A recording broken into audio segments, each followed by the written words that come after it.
রবীন্দ্রনাথ। হায়াত মাহমুদ। রবীন্দ্রনাথ ঠাকুর জন্মেছিলেন 19 শতকের শেষ দিকে। সেদিন ছিল বাংলা 1268 সালের 25শে বৈশাখ, 7ই মে 1861 খ্রিস্টাব্দ। নিজেই তিনি বলেছেন, আমি জন্ম নিয়েছিলুম সেকেলে কলকাতায়। তখন ট্রাম ছিল না, বাস ছিল না, মোটর গাড়িও ছিল না। ছ্যাঁকড়া গাড়ি ছিল, ঘোড়ায় টানত, আর ধুলো উঠত রাস্তায়। কলকাতা শহরের বুকে তখন পাথরের চাঙড় বসেনি। পথঘাট তখনও অনেক কাঁচা ছিল। বড় বড় দালান কোঠার ফাঁকে ফাঁকে দেখা যেত একটা দুটো পুকুর। তার জলে সূর্যের আলো পড়ত ঝিকমিক। বিকেলে অশ্বত্থের ছায়া দীর্ঘতর করে পশ্চিমে পাটে বসত সূর্য। হাওয়ায় দুলত নারিকেল গাছের সরু সরু পাতা। পাতার শব্দ হতো ঝিরঝির। মাঝে মাঝে কোনো গলি থেকে অকস্মাৎ আওয়াজ উঠত, পালকি বেহারাদের হাই হুই। কখনো কখনো বা বড় রাস্তা থেকে সহিসের হেউ হাঁক। সাবেককালের পুরনো বিরাট প্রাসাদ প্রিন্স দ্বারকানাথ ঠাকুরের। লোকে বলতো জোড়াসাঁকোর ঠাকুর বাড়ি। দ্বারকানাথ ঠাকুর লেনের 5 নম্বর আর 6 নম্বর মোট দুটো বাড়ি মিলিয়ে এই পরিবারের বাসস্থান। 5 নম্বর বাড়িটি ছিল বৈঠকখানা। এই জায়গায় বাড়ির পত্তন কিন্তু প্রিন্স দ্বারকানাথের আমলে হয়নি, হয়েছিল তার পিতামহ নীলমণি ঠাকুরের আমলে, রবীন্দ্রনাথের জন্মেরও প্রায় 75 বছর পূর্বে। সেটাই হলো গোড়াপত্তন। তারপর ক্রমে ক্রমে পুরনো বসত বাড়ি প্রয়োজনের তাগিদে ধীরে ধীরে গড়ে উঠেছে নানা মহল। ঘর অসংখ্য, বহু তলায় বা বহু ছাদে ওঠানামার জন্যে নানা রকম সিঁড়ি এখানে ওখানে। যেন এক গোলক ধাঁধা সারাটা বাড়ি। প্রিন্সের ঐশ্বর্য তখন আর কিছুই নেই তার পুত্রের আমলে। ছেলে দেবেন্দ্রনাথ ঠাকুর তো প্রিন্স নন, ঋষি। কিন্তু তখন সেই বিরাট প্রাসাদের বড় বড় দেউড়িতে প্রাচীনকালের স্মৃতি, ভাঙা ডাল, বর্ষা, মরচে পড়া তলোয়ার ঝুলছে। উঠোনও তো 3-4টে, বাগান বড় বড়, সদর অন্দরের আলাদা আলাদা। বাড়ি ভরা লোক, আগুনদি দাস দাসী, সবসময় হই হই গম গম করছে। তখন গ্যাস বাতি ছিল না, বিজলি বাতি আসেনি, কেরোসিনের তেলের আলো তখন জানতো না কেউ। সন্ধ্যেবেলায় ঘরে ঘরে ফরাস এসে রেড়ির তেলের আলো জ্বালিয়ে দিয়ে যেত। তখন পানির কল বসেনি। আজকাল শহরের যেমন ট্যাপ ওয়াটার, তেমন সেদিন ছিল না। টিউবওয়েলও লোকে জানতো না তখন। দুজন বেহারা বাঁকে করে কলসি ভরে মাঘ ফাগুনের গঙ্গা থেকে পানি তুলে আনতো। একতলায় অন্ধকার ঘরে সারি সারি ভরা থাকতো বড় বড় জ্বালায় সারা বছরের খাবার জল। দেউড়িতে ঘন্টা বাজতো ঢং ঢং ঢং। সে এক অন্য যুগ। ওই রকম আলো আধার ঘেরা বিরাট প্রসাদের মধ্যে রবীন্দ্রনাথ জন্মেছিলেন, বড় হচ্ছিলেন। কিন্তু আশ্চর্য কি জানো, প্রিন্স দ্বারকানাথের পুত্র হয়েও রাজার হালে মানুষ হননি তিনি। শৈশবে ও বাল্যে যেভাবে তার দিন কেটেছে, তার তুলনায় এখন রাজপুত্রের মতো আছো তোমরা। বহু পরে দুঃখ করে লিখেছিলেন, আমি ছিলাম সংসার পদ্মার বালুচুরের দিকে, অনাদরের কুলে। আসলেই তো তাই। ছোটবেলায় বাবা মা ভাই বোনদের স্নেহ আদর যত্নই আমাদের একমাত্র সম্বল, সবচেয়ে কাম্য। অথচ এই বালক তার কিছুই পাননি। রুগ্ন মা ছেলের কোনো খোঁজ খবরই রাখেন না।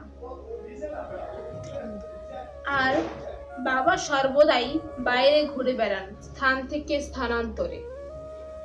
বাড়িতে আসেন যেন দুদিনের মুসাফির। বয়োজ্যেষ্ঠ ভাই বোনেরাও যে যার খেলে। অথচ 14 জন ভাই বোনের মধ্যে তিনিই তো কনিষ্ঠ। তাহলে কে আছে এই শিশুর? আছে যে বাড়ির পুরাতন দাস দাসী, আছে 3 কড়ি দাই কিংবা শঙ্করী কিংবা প্যারি। তাদের পায়ে পায়ে ঘুরে স্নেহ তিরস্কারে দিন চলে যায়। সন্ধ্যা হয়ে গেছে। ফিকে জ্যোৎস্নার আলো এসে পড়ে বিরাট টানা বারান্দায়। সেই শাপলা লোকে বারান্দায় পা মেলে দিয়ে বসে উড়োর উপর প্রদীপের সলতে পাকাচ্ছে তারা, আর নিজেদের মধ্যে গুনগুন করে যে যার দেশের কথা বলা বলি করছে। তাদেরই পাশে এক কোণে চুপচাপ সুবোধ বালক রবীন্দ্রনাথ বসে আছেন। রাত্রের মশারির ভেতরে শুয়ে ঘুম আসে না। 3 কড়ি দাসী গল্প বলে। রূপকথা, তেপান্তরের মাঠ, জ্যোৎস্নায় যেন ফুল ফুটে রয়েছে।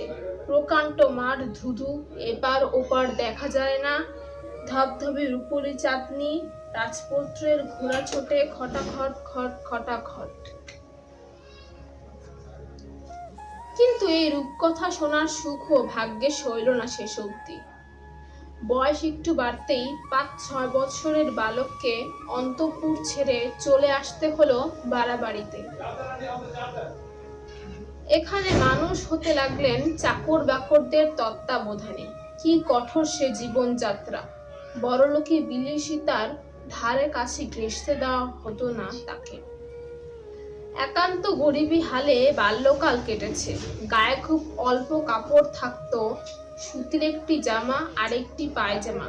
প্রচন্ড শীতে হয়তো আরেকটি সুতির জামা যোগ হয়েছে, তবে বেশি আর কিছু নয়। বুড়ো নিয়ামত দর্জি চোখে গোল গোল চশমা, জামা গড়িয়ে দিত, কিন্তু সে জামায় পকেট থাকতো না কখনো। 10 বছর বয়সের আগে মোজা পরতে পাননি তিনি। উঠতে হতো ভোরে, বেশি শীত লাগলে পায়ে পায়ে এগুতেন তোষাখানার দিকে, চাকরেরা যেখানে থাকে সেদিকে। উদ্দেশ্য যদি একটু আগুন মেলে, সেকে আনা যায় হাত পাগুলো। আধো অন্ধকারে হয়তো তখন জ্যোতিদার জন্যে চিনতে রুটি টোস্ট করছে।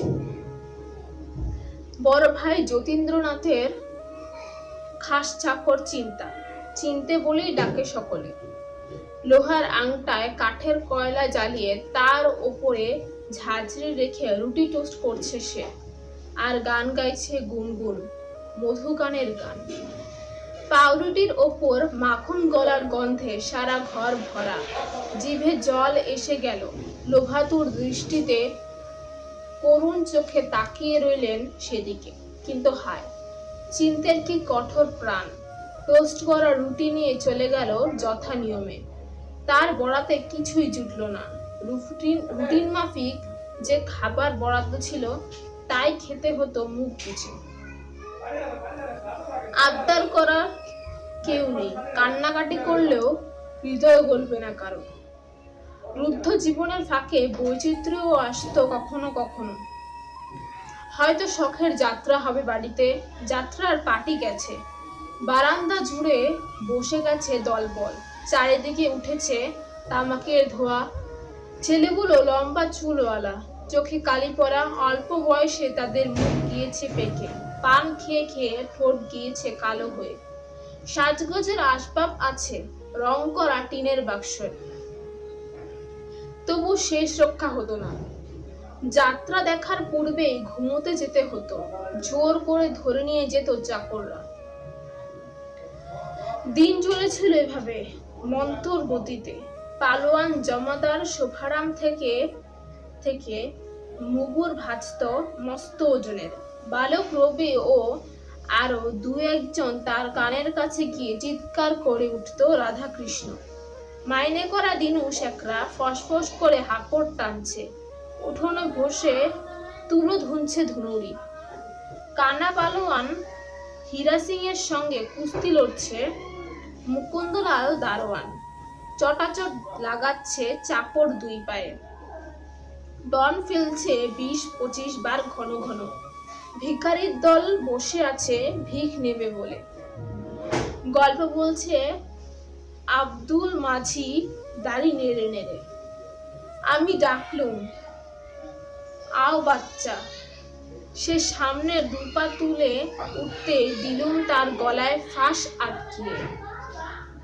ডিঙির সঙ্গে জুড়ে বাঘের বাচ্চাকে দিয়ে গুণ টানিয়ে নিলেম অত্যন্ত 20 ক্রোশ রাস্তা। গো গো করতে থাকে। পেটে দেই দাঁড়ের খোঁচা। 10-15 ঘন্টায় রাস্তায় 1.5 ঘন্টায় পৌঁছিয়ে দিলে। এমনি ভাবে দিন কাটে। হাতে খড়ি সবেমাত্র হয়েছে। ছড়ার রাজ্যে আর পরীর দেশের বন্ধ দুয়ার তার চোখের সামনে খুলে গেল। শ্রীকণ্ঠ বাবু ছিলেন বাড়ির বন্ধু। দিনরাত গানের মধ্যে ডুবে থাকতেন। বারান্দায় বসে তিনি চামেলির তেল মেখে স্নান করতেন। হাতের গুড়গুড়ি থেকে ভুরভুর করে অম্বরী তামাকের সুগন্ধ উঠত। গুনগুন করে গান করতেন। যখন আর আনন্দ ধরে রাখতে পারতেন না, তখন উঠে দাঁড়াতেন, নেচে নেচে বাজাতে থাকতেন সেতার। হাস্যোজ্জ্বল চোখ বড় বড় করে গান ধরতেন ময় ছেড়ো ব্রজকি বাঁশরী। সত্য প্রসাদের বোন ইরাবতী। সে আবার কোনখানে রাজবাড়ি আবিষ্কার করেছিল। কেবলই গল্প করত রাজবাড়ির। সে স্যাঁতস্যাঁতে এদো কুঠুরিতে বিরাট জ্বালাগুলোয় ভরা থাকত সৎপঞ্চের খাবার জল। সেই ঘরে আরো যেন কাদের বাস ছিল। তাদের মস্ত চোখ দুটো, বুকে দুটো কান ঠিক যেন হুলো, আর পা দুটো উল্টো দিকে। বাড়ির পশ্চিম কোণে ঘন পাতাওয়ালা বাদাম গাছ। তারই এক ডালে এক পা, আরেক পা তেতলার কার্নিশের ওপর দিয়ে। আধার রাতে দাঁড়িয়ে থাকতো বিরাট এক ব্রহ্মদত্তী। একটা পালকি ছিল ঠাকুরমাদের আমলের। সেটা দেখতে নবাবী ছাদের উপর। খুব দরাজ বহর ছিল তার। সে পালকি আস্তানা হতো এই বালকের। মনে হতো পালকিটা যেন সমুদ্রের মাঝখানে দ্বীপ, আর সে ছুটির দিনের রবিনসন ক্রুসো। বেলা বেড়ে যায়, রোদ্দুর ওঠে কড়া হয়ে, দেউড়িতে ঘন্টা বাজে, কিন্তু পালকির ভেতরের দিনটা কোনো ঘন্টার হিসেব মানে না। তার মধ্যে বসে বসেই সময় বয়ে যায়।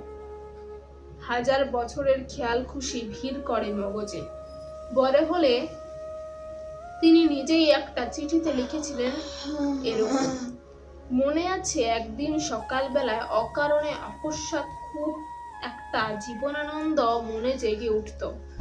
তখন পৃথিবীর চারদিকে রহস্যে আচ্ছন্ন ছিল। গোলাবাড়িতে একটা বাখারি দিয়ে রোজ রোজ মাটি খুঁড়তাম। মনে করতেম কি একটা রহস্য আবিষ্কার হবে। দক্ষিণের বারান্দার কোণে খানিকটা ধুলো জড়ো করে তার ভেতর কতকগুলো আতার বিচি পুঁতে রোজ যখন তখন জল দিতাম। ভাবতাম এই বিচি অঙ্কুরিত হয়ে উঠলে সে কি একটা আশ্চর্য ব্যাপার হবে। পৃথিবীর সমস্ত রূপ রস গন্ধ, সমস্ত নড়াচড়া আন্দোলন, বাড়ির ভেতরের বাগানের নারিকেল গাছ, পুকুরের ধানের বট,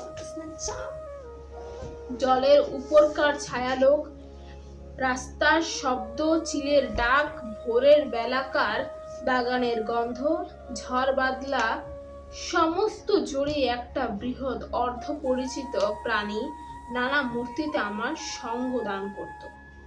সব শিশুরই ছেলেবেলা হয়তো এভাবেই কেটে যায়। তোমরাও তো এরকমই করতে, রাজ্যের ধুলোমাটি মাখা আর অসম্ভবের স্বপ্নে প্রহর কাটানো, তাই না? কিন্তু এমনি করে দিন কেটে গেল তো চলবে না। গুরুজনদের তত্ত্বাবধানে নিয়ম মাফিক নানা প্রকার শিক্ষাভ্যাস শুরু হলো। খুব ভোরে তাকে বিছানা ছেড়ে উঠে পড়তে হতো। তাই সে শীতকালই হোক কি বর্ষা কিংবা গ্রীষ্ম হোক না কেন। হ্যাঁ, তারপর সেই অত ভোরে উঠেই একখানা পালোয়ান হীরা সিং এর কাছে লাংকোট পরে ধুলোমাটি মেখে কুস্তি লড়তে হতো। কুস্তি লড়া শেষ হতে না হতে মাইনে করা মাস্টার মশাই চলে আসতেন ভূগোল, ইতিহাস ইত্যাদি পড়াবার জন্যে। তারপর তো স্কুল। বিকেলবেলা স্কুল থেকে মেজাজ খিচড়ে ফিরে এলেন, তবু কি নিস্তার আছে? ড্রয়িং মাস্টারের কাছে ছবি আঁকা শিখতে বসলেন। আরেকটু পরে আবার কিঞ্চিত ব্যায়াম। বিকেল বেলা কিনা তাই। সন্ধ্যের পর ইংরেজি পড়া, প্যারি সরকারের ফার্স্ট বুক। কিন্তু যে বই হাতে নেওয়া অমনি কোত্থেকে রাজ্যের ঘুম চলে আসতো, আর বইয়ের ওপর মুখ গুজে ঢুলতে আরম্ভ করতেন। ভাগ্যিস বরদা প্রায় বারান্দা দিয়ে যেতেন ওই সময়ে। ঢুলতে দেখে তিনি ছুটি দিয়ে দিতেন, আর যেই না ছুটি পাওয়া অমনি সোজা অন্তঃপুরের মধ্যে মার কাছে দৌড়। তখন কোথায় ঘুম আর কোথায় বা ঢুলুনি। ছোটবেলায় অসুখ বিসুখ বড় একটা করতো না। অসুখ তৈরি করে পড়া ফাঁকি দেওয়ার কত চেষ্টাই না করেছেন। জুতো ভিজিয়ে পায়ে দিয়ে বেড়ালেন সারাদিন, কোথায় সর্দি, কিচ্ছু হলো না। কার্তিক মাসে খোলা ছাদে শুয়ে আছেন।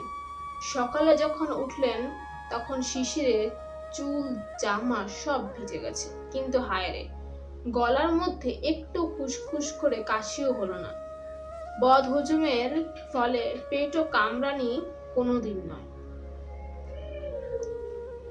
যদি কামড়াতো কখনো, তো সে নিতান্তই দায় পড়ে। মা যদিও বুঝতেন ছেলের মুখের দিকে তাকিয়ে যে কোনো ধরনের বদহজম হয়েছে ছেলের, তবুও চাকরদের ডেকে বলে দিতেন, মাস্টারকে জানিয়ে দে, আজ আর পড়াতে হবে না। কি আনন্দ! এই তো গেল রোজকার রুটিন। এছাড়া আরো বাড়তি আছে অনেক কিছু। রোববার সকালে এক মাস্টার মশাই আসেন বিজ্ঞান শেখাতে। এই জিনিসটা বেশ ভালো লাগতো রবীন্দ্রনাথের। বিজ্ঞান পড়তে গেলে কত রকম কলকাবজা জিনিসপত্র নিয়ে নাড়াচাড়া করতে হয়। ওইসব খুঁটিনাটি জিনিসপত্র নিয়ে সময় কাটাতে তার খুব ভালো লাগতো। এই সময়ে আবার মেডিকেল স্কুলের এক ছাত্র আসতো অস্থিবিদ্যা সম্পর্কে জ্ঞান দান করতে। তার জন্য একটা নরকঙ্কাল কিনে এনে পড়াবার ঘরে টাঙিয়ে রাখা হলো। বাংলা ভাষা শিক্ষাও পুরো দমে চলেছে। সুর করে করে কৃত্তিবাসের রামায়ণ তো কবেই পড়া হয়ে গেছে। এখন মাইকেলের মেঘনাদ বধ কাব্য পড়া শুরু হলো। এ বয়সেই তিনি এরকম শক্ত একটা বই পড়া শেষ করেন। তোমরা শুনে নিশ্চয়ই অবাক হয়ে যাবে, এই বই এখন এসএসসি পাশ করা ছেলেও পড়তে পারে না, অথবা পড়লেও বোঝে না। কিন্তু তিনি 11 বছর পার না হতেই এই বই পড়েছিলেন।